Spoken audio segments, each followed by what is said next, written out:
Live from New Delhi, you're watching DD India Newshour, India's voice to the world. I'm Preeti Kaur. Coming up in the next 1 hour. Mauritius Prime Minister Naveen Chandra Ramagulam to call on President Draupadi Murmu on the last day of his week-long India visit to also visit the new Parliament building.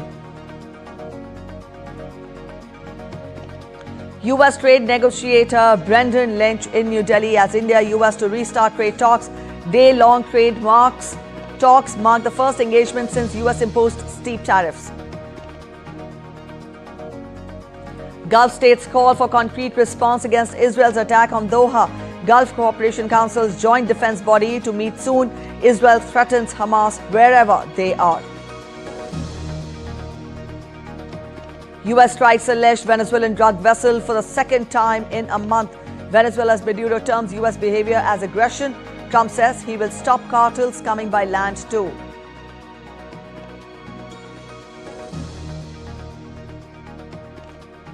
Trump warns Hamas against using Israeli captives in Gaza as human shields. Secretary of State Marco Rubio will travel to Qatar today as Washington expresses unease over Qatar's strike.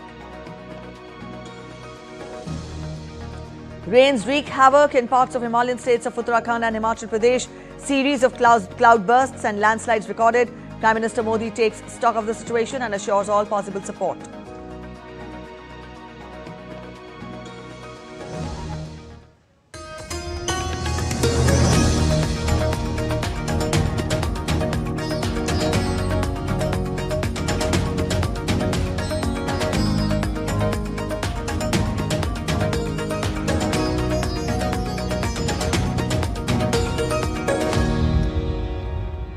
Mauritius Prime Minister Naveen Chandra Ramagulam, who is on an India visit, is undertaking a tour to many states. On the last day of his visit, that is today, he will be visiting Rajghat to pay tributes to Father of the Nation, Mahatma Gandhi, and will also pay a visit to Sadaiv Atal, the memorial of Bharat Ratna and former Prime Minister Atal Bihari Vajpayee.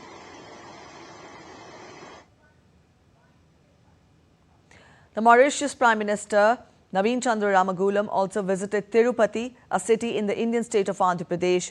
The leader, along with his wife, offered prayers at Tirumala temple.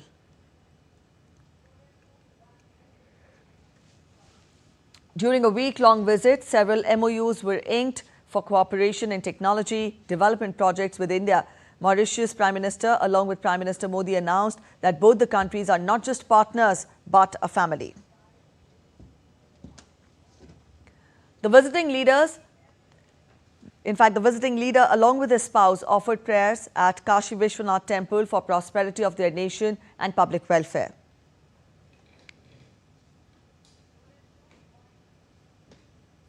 Later, the Mauritius Prime Minister also visited the holy city of Ayodhya in Uttar Pradesh. With this visit, Mr. Ramagulam becomes the second head of state after the Prime Minister of Bhutan to offer prayers at the temple. The Mauritius Prime Minister spent about half an hour at the temple complex and also reviewed the construction work.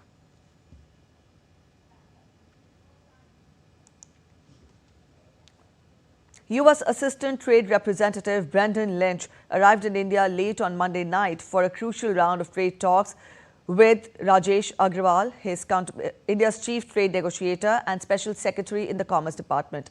The discussions will be held today, aiming to advance the Bilateral Trade Agreement or the BTA launched in March 2025.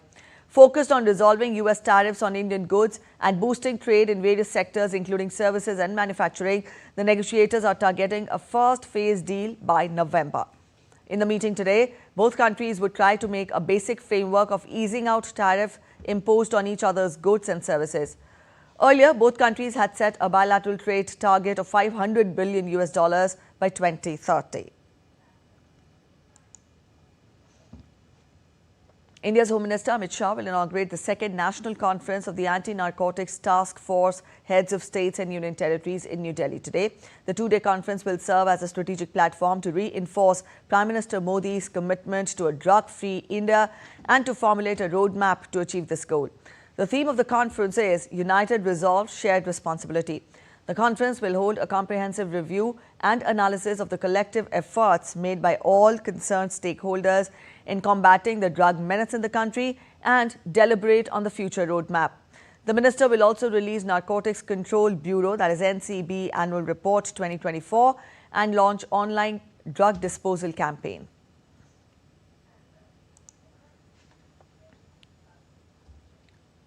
In a major success against Maoists, a joint team of 208 Cobra Battalion, CRPF and Chhattisgarh Police recovered a huge stock of explosive material and weapon manufacturing equipment in the Kanchala forest area.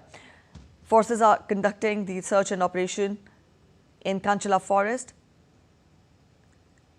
panned in Bijapur, Chhattisgarh, and recovered a cache of arms, ammunition and explosives from the Naxal dump. Items including BGL launcher, Bharmar gun, 6 BGL rounds, 4 directional mines, detonator, Cortex wire, Maoist uniforms and literature have been handed over to the local police.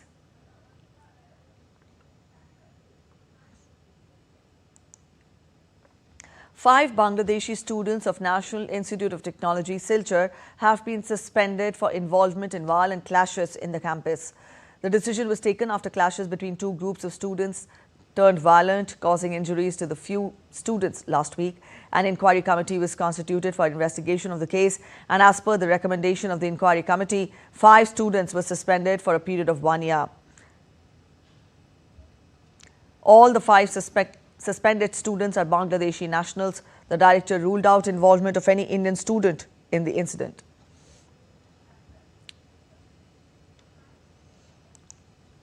The Met Department has issued a warning for heavy to very heavy rainfall in the 7 districts of Uttarakhand. In view of heavy downpour, schools will remain closed in Nainital, Dehradun, Chamoli and other districts.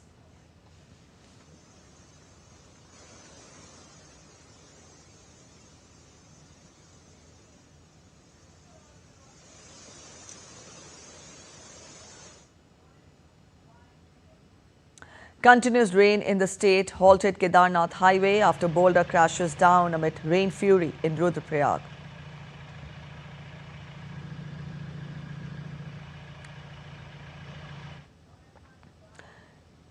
Due to heavy rainfall, cloudburst occurred in Karligarh Sastradhara at night. Rescue and relief operation of the district administration continues. The district administration has shifted affected people to safer places.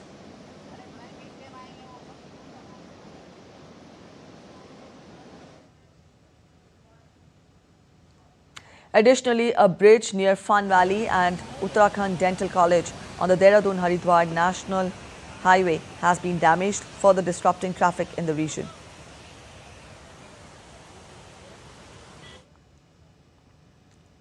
In Uttarakhand's Rishikesh, the water level of the Chandrabhaga River has risen significantly, raising concerns among locals and authorities.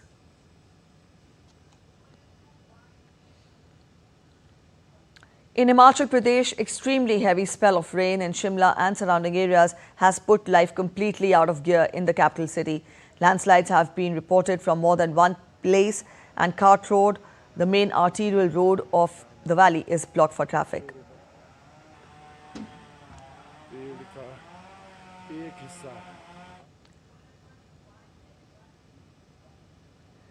In Bilaspur's Ghumavri subdivision, the Sirdkhar was flowing at its highest level at around 3 a.m. in the night, due to which the water passed over the fairground and the stadium. Due to this, the Jal Shakti department has suffered huge losses.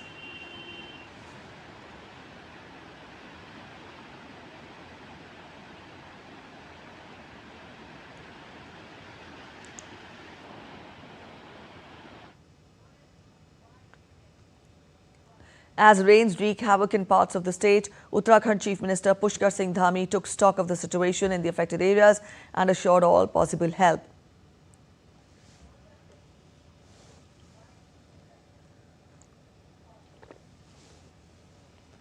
Earlier, Uttarakhand Chief Minister briefed Prime Minister Narendra Modi and Home Minister Amit Shah on the situation. They were informed about the relief and rescue operations being carried out in the affected areas. Later, he shared information on social media platform X, saying that in this difficult time of disaster, we stand with the affected families with full commitment and are providing them with every possible assistance.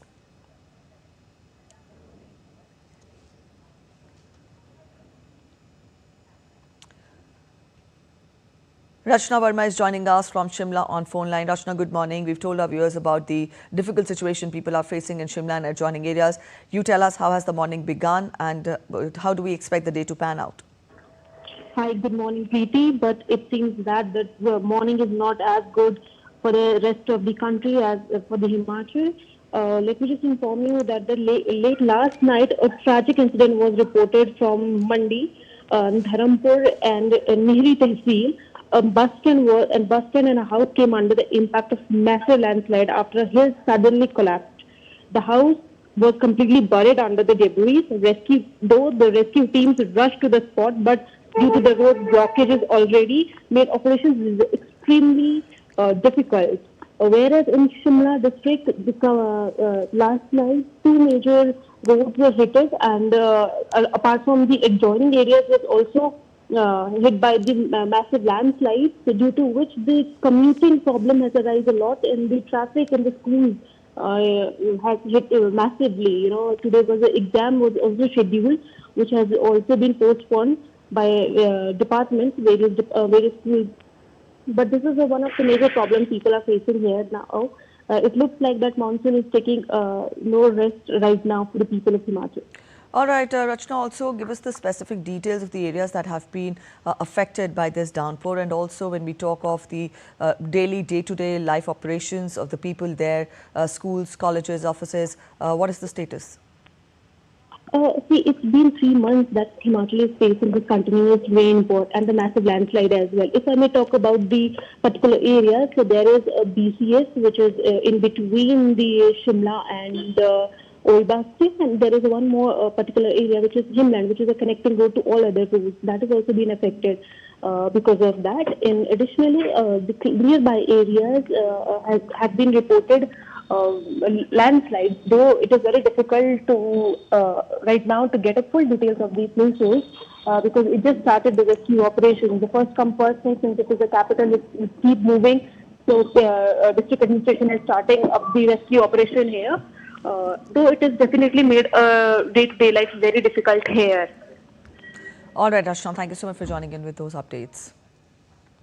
And in other news, Riyadh witnessed a vibrant celebration of Hindi Divas as the Embassy of India hosted a cultural program that brought together Saudi nationals and students of Indian schools. Indian Ambassador to Saudi Arabia, Dr. Suhail Ajaz Khan, inaugurated the program, underscoring the Government of India's commitment to the promotion of Hindi. He described the language as a unifying thread for people across India and noted the global growing interest in learning it. The event featured speeches and songs in Hindi by Saudi participants, alongside captivating performances by students, offering a vivid display of the language's richness and diversity. हमें गर्व होना चाहिए कि हम उस देश के नागरिक हैं जहां हिंदी जैसी समृद्ध भाषा बोली जाती है। आज हिंदी भाषा की लोकप्रियता भारत की सीमाओं को पार कर चुकी है। इसका एक अद्भुत उदाहरण आज हमारे बीच शामिल हमारे सऊदी मित्रों से मिला है, जो बॉलीवुड फिल्मों और गीतों से प्रभावित हुए और उन्होंने स्वयं हिंदी भाषा सीखने का निश्चय किया। हिंदी फिल्मों की भावनात्मक अभिव्यक्ति, संवादों की गहराई और गीतों की मिठास में उन्होंने हिंदी के प्रति एक गहरी जिज्ञासा और प्रेम पैदा किया। And now we take a look at other stories making it to the headlines from across India. Maharashtra's Chief Minister Devendra Fadnavis chaired a crucial meeting on developing a comprehensive cancer treatment policy for Maharashtra. The Chief Minister directed the Medical Education and Drugs Department to create a strategy ensuring cancer care facilities are accessible across all districts. He also emphasized on completing the Sant Tukroji Maharaj Cancer Hospital in Nagpur and assured additional funds for its fast-track completion. Lieutenant Governor of Jammu and Kashmir Manoj Sinha on Monday attended the closing ceremony of Jasht-e-Dal, a water sports event organized by Jammu Kashmir Police. The main objective of the annual sporting tournament at iconic Dal Lake was youth engagement and to foster unity, harmony and camaraderie among the athletes. The first ever Kumaon car rally was flagged off from Uttar Pradesh's Bareilly on Monday. Organized by the Indian Army in collaboration with Indian Army Yellow Motorsports, the 8-day rally will traverse challenging routes including Uttarakhand's Pithoragarh district, culminating in Nainital. Aimed at inspiring youth and children, promoting the vibrant village program and showcasing Kumaon's rich culture, the rally also seeks to boost tourism to places like Adi Kailash.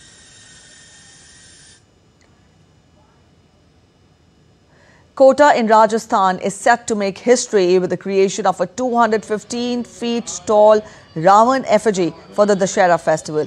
The massive effigy, costing 4.4 lakh rupees, will feature a remote-controlled combustion system, LED-lit crown and velvet attire adorned with golden jewellery. Constructed from 10 tons of steel and 1,500 bamboo pieces, this will be the tallest Ravan effigy ever made, surpassing previous efforts in various other cities.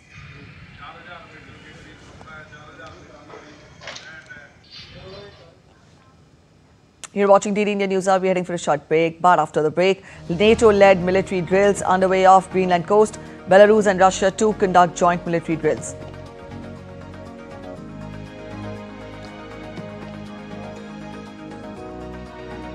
U.S. appeals court allows Fed Governor Lisa Cook to stay enroll amid Trump's effort to oust her. U.S. approves potential sale of F-16 aircraft to Peru.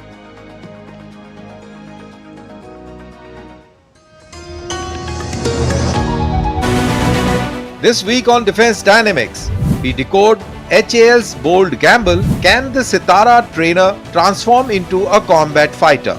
We explain the Great Nicobar project, India's mega push at the Malacca Gateway. We reveal STAR, the supersonic target shaping India's missile mastery. We analyze the B-21 Raider, America's futuristic 6th-gen stealth bomber. Stay tuned for more updates this Wednesday at 8 PM IST only on DD India.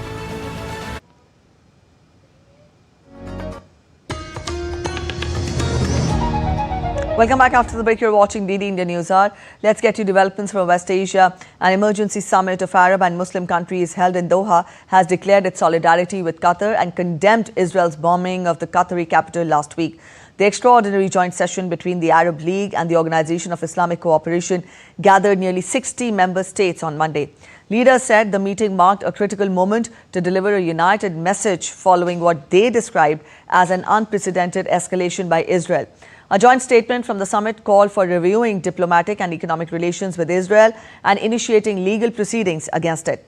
Qatar's fellow Gulf nations, the United Arab Emirates and Bahrain, along with Egypt, Jordan and Morocco, were among those present that recognize Israel. The leaders of the UAE, Bahrain and Morocco, which signed the Abraham Accords recognizing Israel 5 years ago to the day, did not attend Monday's talks, sending senior representatives instead.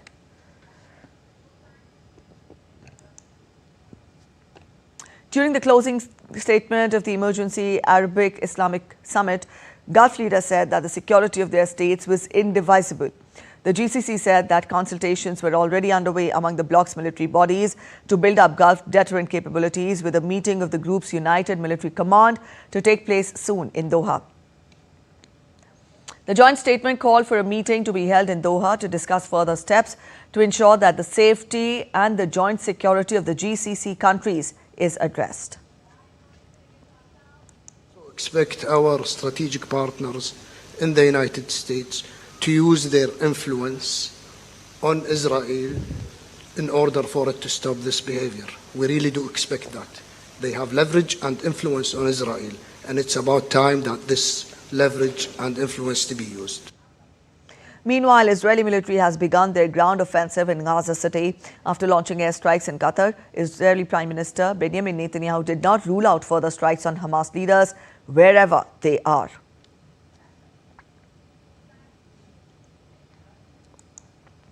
U.S. Secretary of State Marco Rubio on Monday backed Israel's new offensive on Gaza City and its goal of eradicating Hamas on his visit to Jerusalem. Rubio also took a dim view of the Qatari brokered negotiations for a ceasefire, despite Trump last month predicting an end to the war within weeks. Now, Rubio will travel to Doha on Tuesday to reaffirm America's full support for the Gulf state's sovereignty.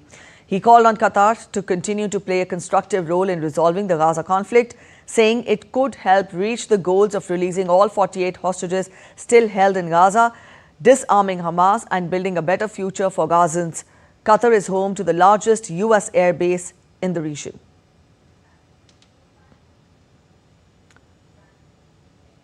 Turning towards U.S. President Donald Trump's comments on the issue, he warned Hamas on Monday that all bets are off. He also said that he has read news reports that Hamas was going to move the hostages above ground to use them as human shields. Trump repeated his assertion that Israel will not be striking Qatar again.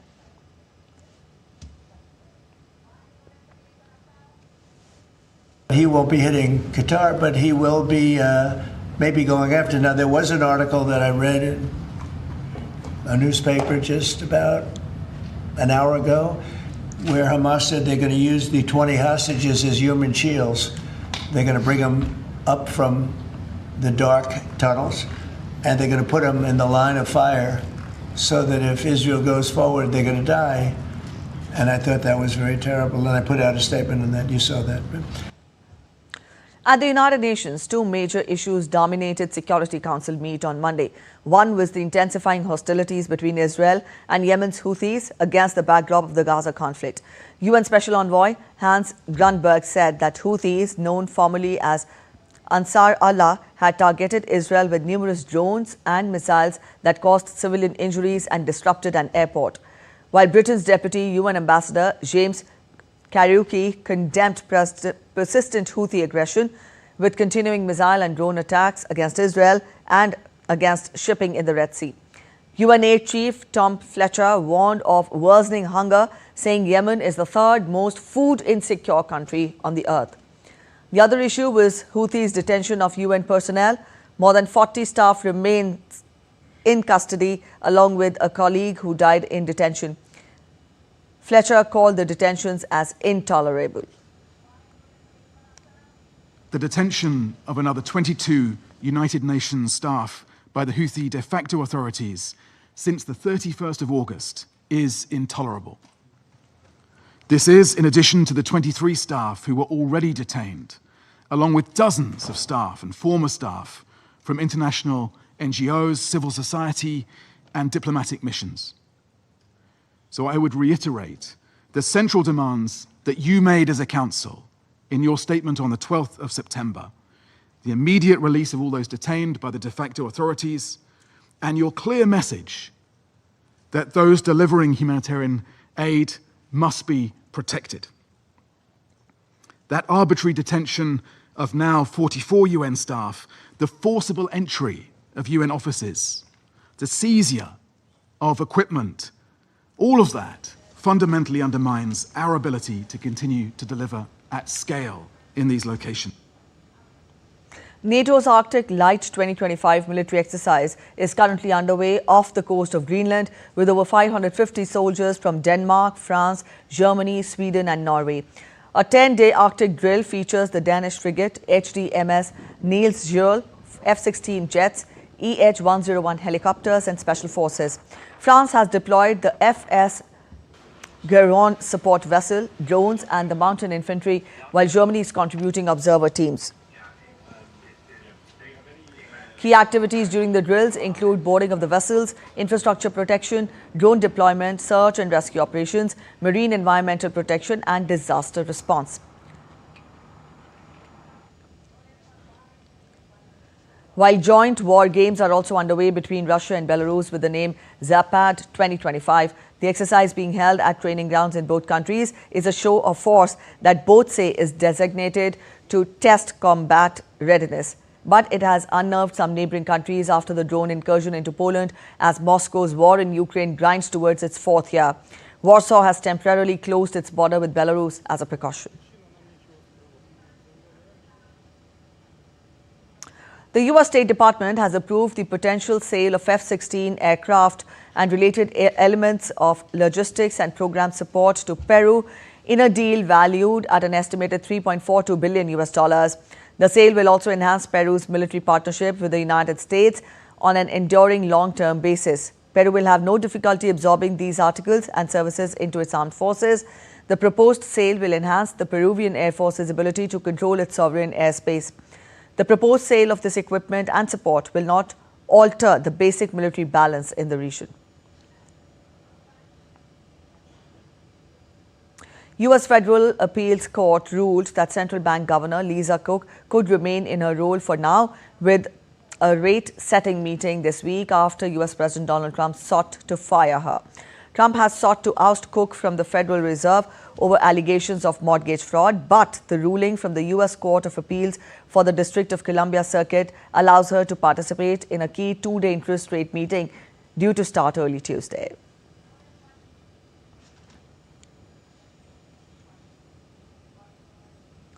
The White House campaign to unseat Cook marks an unprecedented bid to reshape the Fed's 7-member governing board. No president has fired a sitting Fed governor in the agency's 112-year history. Trump sought to fire Cook on August 25th, but a federal judge ruled last week that the removal was illegal and reinstated her to the Fed's board. Trump appointee Bill Pulte has accused Cook of mortgage fraud, in fact, but Cook has denied the charges. The case threatened to erode Fed's long-term political independence. Economists prefer independent central banks because they can do unpopular things like lifting interest rates to combat inflation more easily than elected officials.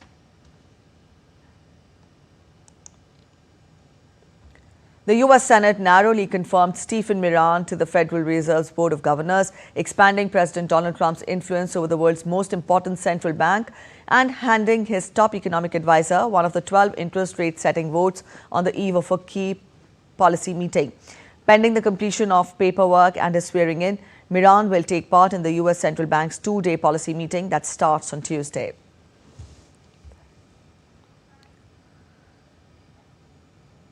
In his latest bid to reshape the American economy, President Trump has endorsed ending the decades-long practice of public companies sharing their financial results once each quarter. Instead, the U.S. companies should be allowed to report earnings every 6 months. The president said on his social media site, Truth Social, that change, which he had previously called for in 2018, would cut costs and discourage short-sightedness on the part of publicly traded companies.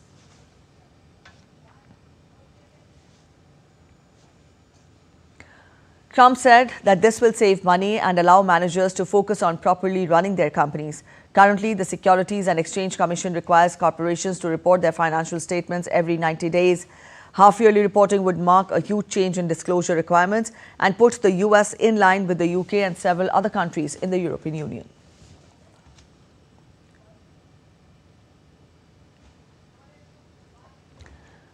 Trump's call puts him squarely on one side of a persistent tension between companies on one hand, and in fact that seek to lessen the burden of frequent market updates, and investor demand for information on the other hand.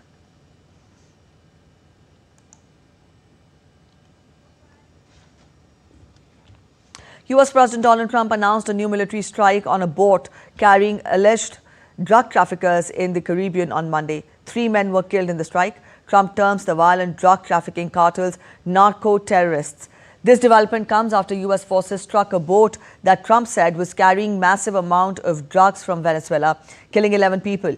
The strike appeared to set the stage for a sustained military campaign in Latin America. 5 U.S. F-35 aircraft were seen landing in Puerto Rico on Saturday after the Trump administration ordered 10 of the stealth fighters to join the buildup. There are also at least 7 U.S. warships in the region, along with 1 nuclear-powered submarine. What can you tell us about this Venezuelan boat that was taken out? And do you plan to provide proof that these were narco-terrorists who were on their way to the U.S.? Well, we have proof. All you have to do is look at the cargo that was, like, it's spattered all over the ocean. Big bags of cocaine and fentanyl all over the place. And it was, plus we have recorded evidence that they were leaving. We've recorded them. It was very careful because we know you people would be after us. We're very careful. The military has been amazing. Meanwhile, the Venezuelan President Nicolas Maduro said that recent incidents between his country and the United States are an aggression by the U.S., not tensions between the two countries, and that there is no communication between the governments. This is not tension, it's outright aggression, judicial aggression when they criminalize us. Today, I can announce that communication with the US government are severed. They are severed by them.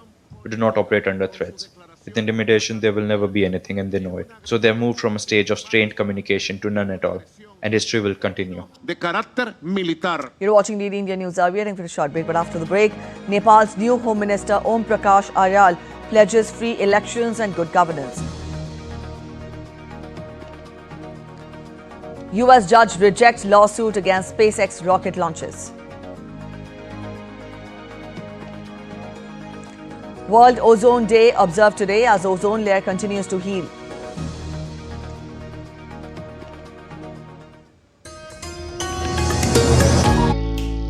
Jharkhand will mesmerize you with majestic nature, rich heritage and colorful culture. Johar. अरे it fits perfectly. Thank you. Full workout हो गया. Ready?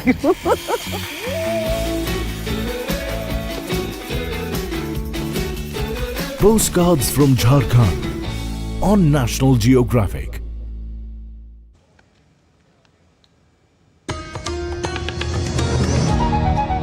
Welcome back after the break. You're watching DD India Newshour. A quick relook at the top stories now. Mauritius Prime Minister Naveen Chandra Ramagulam to call on President Draupadi Murmu on the last day of his week-long India visit to also visit the new Parliament building. U.S. trade negotiator Brendan Lynch in New Delhi as India-U.S. to restart trade talks. Day-long talks mark first engagement since U.S. imposed steep tariffs. Gulf states call for concrete response against Israel's attack on Doha. Gulf Cooperation Council's joint defense body to meet soon. Israel threatens Hamas wherever they are. Trump warns Hamas against using Israeli captives in Gaza as human shields. Secretary of State Marco Rubio will travel to Qatar today as Washington expresses unease over Qatar strikes.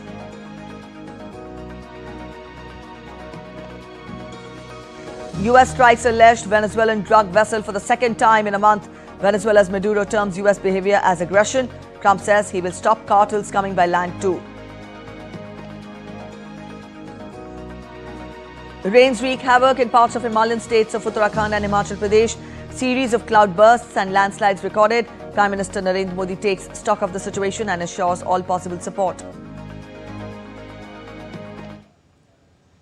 Let's get you updates from Nepal now. Newly appointed Home Minister Om Prakash Aryal has said that the formation of the incumbent government aims to conduct the election in a free and impartial atmosphere.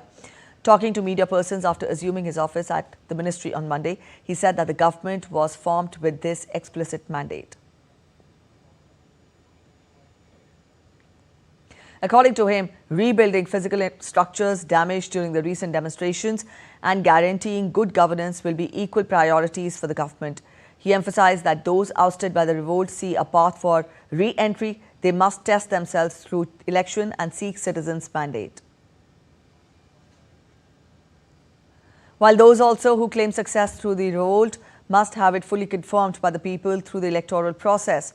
He also vowed an investigation into the alleged excessive use of force during the demonstrations during 8 September. Up next, we take a look at the challenges before the new interim government of Nepal. Up on your screens, we'll explain them in graphics. State institutions destroyed in unrest need rebuilding, with offices relocated and records restored. Cities remain scarred by looting, arson and business losses. Thousands of escapees have jeopardized public safety, demanding joint action by police, military and the local authorities. Tourism, the lifeline of Nepal's economy, has been battered with hotels attacked and global confidence shaken. Young people, now a formidable political force, are demanding reforms and accountability beyond symbolic gestures. And before free and fair elections can be held, peace, security and trust in governance must be restored. Sri Lanka's Health and Mass Media Minister Nalindi Jayatissa announced that the ministry is planning health and wellness centres called Arogya based on Indian primary healthcare system. The event to commemorate the 79th Independence Day of India was attended by High Commissioner of India Santosh Jha, officials from the Indian Mission, members of the Indian community and Friends of India. Speaking at the commemoration dinner of Sri Lanka India Society, Jayatissa said that the focus and framework of the system will be similar to Indian systems, which he witnessed during his recent visit to India. The minister also invited Indian firms to set up pharmaceutical manufacturing facilities in Sri Lanka. We are planning and now we are going to implement the system of strengthening the primary health care. I named this program as Arogya the focus and the framework of this healthcare system is very much similar. I would take this opportunity to invite you to start manufacturing sites in pharmaceutical and medical and surgical devices here. Argentine President Javier Milei announced to send Congress a 2026 budget proposal prioritizing fiscal balance with 85% of funds allocated to education, healthcare and pensions. The budget includes a 17% real increase for healthcare, 8% for education and 5% for pensions and disability benefits, all above inflation.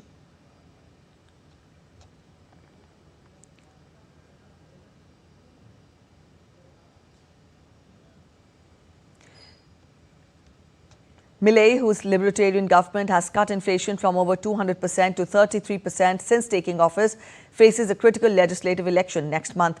His party seeks to gain seats to prevent Congress from blocking his agenda, following recent opposition wins in key provincial votes.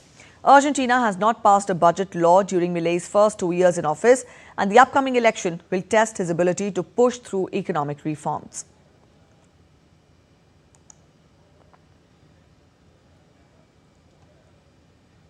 A U.S. District Court judge on Monday rejected a lawsuit by conservation groups challenging the Federal Aviation Administration approval in 2022 of expanded rocket launch operations by Elon Musk's SpaceX next to a national wildlife refuge in South Texas. Environmental groups argued that noise, light pollution and traffic harm the area, which is home to endangered animals like ocelots and sea turtles. U.S. District Judge Carl Nichols in Washington said the FAA had satisfied its obligation to take a hard look at the effects of light on nearby wildlife. Since the lawsuit was filed in 2022, SpaceX has rapidly expanded its rocket production and testing infrastructure at Starbase and increased the cadence of launch tests of Starship. U.S. Health Secretary Robert F. Kennedy Jr. appointed 5 new members to the revamped advisory panel that advises the Centers for Disease Control and Prevention on vaccine policy. Now, this comes ahead of the panel's meeting this week to review guidance in a closely watched session that could further reshape the federal vaccination policy. Kennedy dismissed all 17 members of the CDC's Advisory Committee on Immunization Practices in June and installed a new, smaller panel with members who have questioned aspects of mRNA and childhood vaccination. The committee will now have 12 members. In El Salvador, during the 204th Independence Day celebrations on Monday, protesters took to the streets and demanded the release of activists and human rights defenders and an end to government human rights violations as well. Protesters marched through San Salvador's main streets with families of detainees from the movement of victims of the regime. They called for President Bukele's government to implement economic, social and security measures that respect democracy and human rights.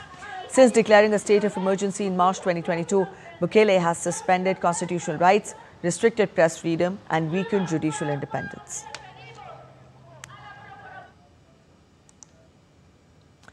Mourners gathered at Utah Valley University to honor Charlie Kirk, a conservative activist who was fatally shot during a campus event. The shooting happened on September 10th, and the suspect, Tyler Robinson, 22 years of age, will face formal charges on September 15th. The visitors left flowers and messages at a memorial site. Students and guests expressed shock and sadness, with some saying the trauma will stay with them forever. The university plans to reopen gradually, with classes resuming on Wednesday.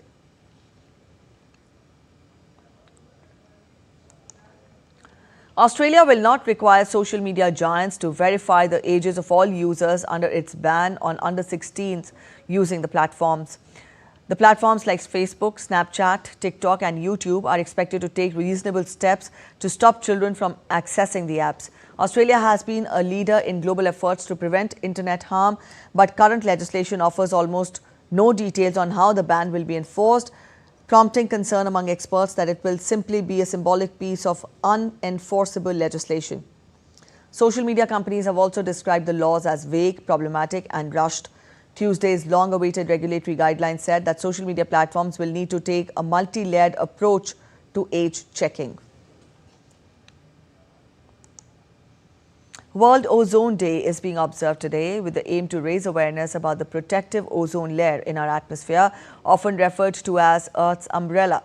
This day highlights the significance of the ozone layer in shielding the planet and emphasizes on the need of its conservation.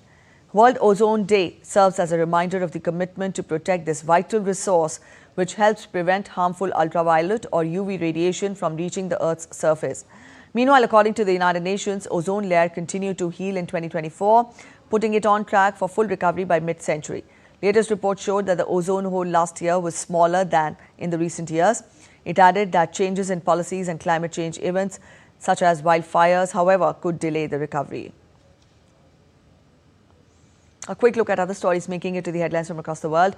A shipwreck lost for nearly 92 years has been found off the coast of Ordu in Turkey. Local photographer captured the aerial images of the wreckage just below the surface of the sea, leading to an investigation by a team of 5 divers. The remains have been confirmed as the Russian freighter Tana, which sank on November 30th, 1933 during a fierce storm while carrying a cargo of kerosene. K-pop boy band 17 and their label Pledis Entertainment have issued an apology following a firework accident that injured 2 fans at their Seoul concert on Saturday. According to Pledis, fireworks accidentally fell into the audience due to a defect in the product, despite prior safety checks. The 2 injured fans received on-site treatment, and the label vowed to provide full support for their recovery.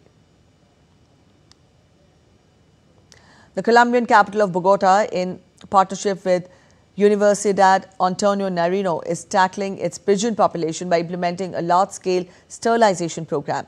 The initiative, now in its first year, has already reduced the pigeon numbers by 70% in key areas like Bolivar Square. Led by Mauricio Cano, the program aims to manage urban wildlife responsibly and address potential public health risks associated with large pigeon population. In Vietnam's Ho Chi Minh City, a growing number of eateries are using self-deprecating names like Terrible Sticky Rice and Only the Second Best Milk Tea to stand out in a crowded market. Now, this unique zero-cost advertising marketing strategy is drawing in curious customers. Experts believe this clever approach is effective, especially when advertising budgets are high. Up next, we're heading for a short break, but after the break, income tax filing deadline extended to 16 September. U.S. stocks push ahead of expected Fed rate cut as Fed's 2-day gathering concludes. It's a new dawn in Indian sports as India clinches gold in speed skating world championship in China. Anand Kumar Velkumar becomes India's first world champion in the sport.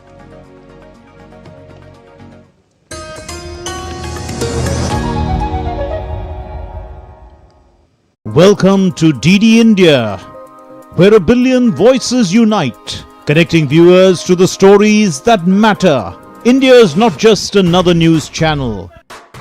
It's the international channel that puts the spotlight on the global south, bringing you stories from the heart of emerging economies, dynamic cultures, and transformative voices. As the international news channel of India's public broadcaster Prasar Bharati, DD India delivers high-quality content from every corner of the globe, focusing on the stories that shape our future. We don't just report news. We connect you to India's voice in the global narrative. From current affairs to culture, from economic growth to sustainable development and the ever-evolving world order, DD India gives you a comprehensive view of the world around us. Stay connected, stay informed, and embrace the stories that shape our lives. DD India, India's voice to...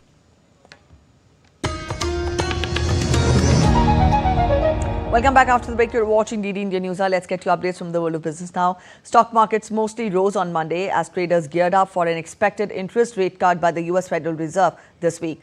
Positive signals from U.S.-China economic talks in Madrid also bolstered the sentiment. The U.S. side said the deal be finalized by President Trump and Chinese leader Xi Jinping on Friday. The Dow Jones Industrial Average edged up 0.1%, while the broad-based S&P 500 index added 0.5%. The movement came as investors maintain expectations that the Fed will make its first rate cut of 2025 at the end of its two-day gathering on Wednesday. The Fed is expected to lower borrowing costs by 25 basis points, although some observers predict it could go to 50 points. And back home, the Income Tax Department has extended the deadline for filing income tax returns or the ITRs for the financial year 2025-26 to 16 September 2025, giving taxpayers one extra day. The original due date of 31st July was first moved to 15th September and now further extended due to technical issues. To support this change, the e-filing portal will be under maintenance from 12 a.m. to 2:30 a.m. On 16th September, taxpayers are advised to file early to avoid last-minute hassles. U.S. President Donald Trump will land in Britain for a historic second state visit on Tuesday. Trump and the First Lady, Melania Trump, are to arrive for talks and state dinner with King Charles and Queen Camilla at Windsor Castle. British Prime Minister Keir Starmer will host Trump at his Chequers country residence on Thursday. The two leaders will talk about enhancing collaboration with the goal of finalizing the previously promised reductions in steel and aluminium tariffs. Officials announced that the two governments are set to finalize a trade agreement focused on strengthening the tech sectors through a new science and technology partnership, cooperation in civil nuclear power, and advancement in defense technology. Meanwhile, ahead of Trump's visit, Google announced that it will invest 5 billion euros in the United Kingdom over the next 2 years to help power the country's AI drive. The funds will be used for capital expenditure such as research and development and will include support for Google DeepMind's AI research in science and healthcare. From business, we now turn focus to sports. India's Grandmaster Ramesh Babu Vaishali scripted history as she became the first player to defend her FIDE Women's Grand Swiss title in Uzbekistan. The Indian Grandmaster held out Tan Zhongyi, a former world champion, to a draw and took the lead. Although she and Russia's Katerina Lagno had the same number of points, 8 out of a possible 11, but Vaishali's better tie-break score earned her the coveted crown. She has become the third Indian woman to qualify for the next year's candidates tournament. Divya Deshmukh and Konero Hampi have already qualified for the prestigious event. The winner of the candidates faces the reigning world champion for the ultimate crown. Prime Minister Narendra Modi congratulated Vaishali in a social media post. He said, and I quote him, "Outstanding accomplishment. Congrats to Vaishali Ramesh Babu. Her passion and dedication are exemplary. Best wishes for her future endeavours."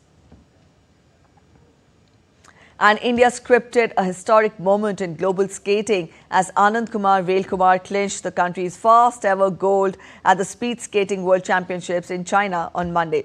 The 22-year-old speedster powered to victory in the senior men's 1,000-meter sprint with a timing of 1 minute 24.924 seconds, becoming India's first world champion in the sport. Velkumar has been steadily rising on the international stage. He first gained attention in 2021 with the silver at the Junior World Championships.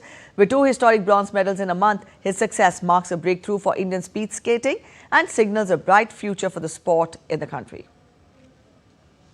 Prime Minister Narendra Modi has congratulated Velkumar. In a social media post, he said, and I quote him, "Proud of Anand Kumar Velkumar for winning the gold at the senior men's 1,000 meters sprint in the Speed Skating World Championships 2025. His grit, speed and spirit have made him India's first world champion in skating.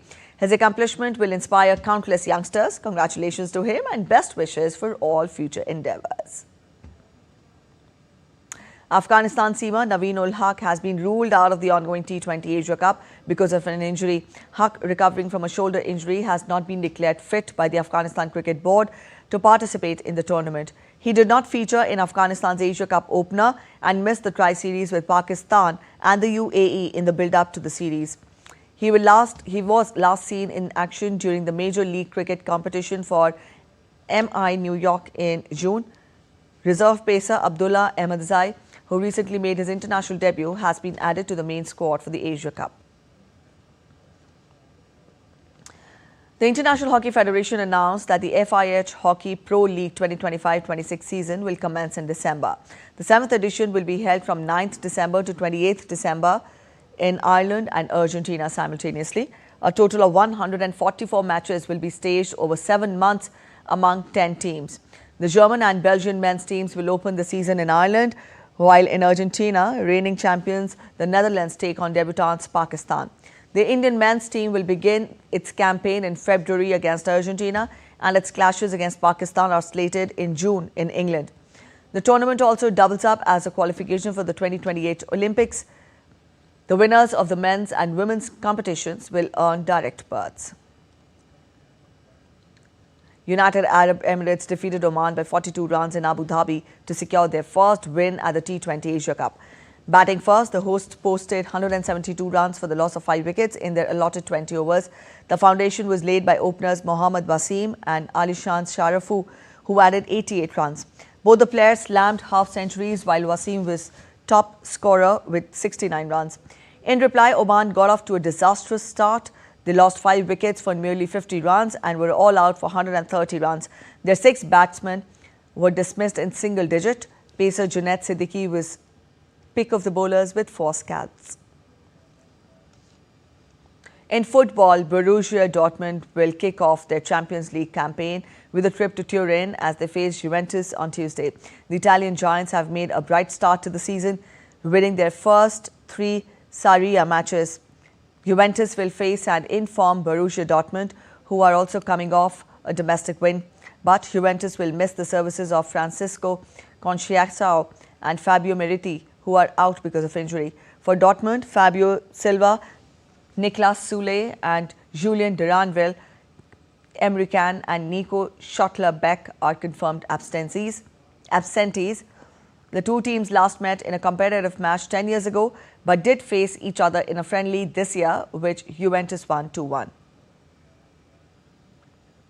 Thailand is moving to delist the red-whiskered bulbul from its protected wildlife list. The plan seeks to reclassify the popular songbird as an economic species following decades of unofficial breeding and trade. The move will go ahead only with strict regulations to safeguard wild population. Take a look.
With that, we end this edition of DD India Newshour. But let us know your thoughts on the news of the day. For those of you on the go, you can get all the latest news and updates from India and across the world on the DD India mobile app.